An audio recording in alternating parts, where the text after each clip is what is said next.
क्या आपने अपने आईफोन को iOS 17 पे अपडेट किया है, उसके बाद आपको नोटिफिकेशन साउंड नहीं आ रहा या सिंपल आपको नोटिफिकेशन ही रिसीव नहीं हो रही, तो उसके लिए आपने क्या करना है, सिंपली आपने अपने मोबाइल की सेटिंग में जाना है।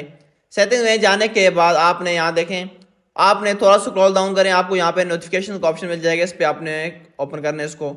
इसको ओपन करने के बाद थोड़ा सा स्क्रॉल डाउन करें, देखें अब आपको तमाम ऐप्स यहाँ पे आपके जो फ़ोन में मौजूद हैं आईफोन में वो नज़र आ जाएंगी।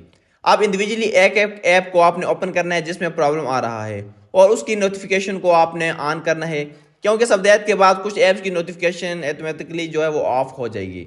आपने क्या करना है, सिविल स्टोर में जाता हूँ, यहाँ पे देखता हूँ इंस्टाग्राम को ओपन करता हूँ, इसकी नोटिफिकेशन मुझे रिसीव नहीं हो रही। अब जैसे इसको ओपन करूँगा तो यहाँ पर आप देखेंगे जब भी मेरी जो नोटिफिकेशन है वो अलाउ है, मगर आपके पास शायद इसकी नोटिफिकेशन ऑफ हो। आपने सिंपली इसको यहाँ से इनेबल कर देना है।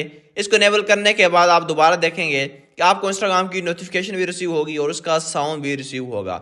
इसके बावजूद भी अगर आपको नोटिफिकेशन नहीं आ रही तो आपने अपने आईफोन को जस्ट रीस्टार्ट कर देना है।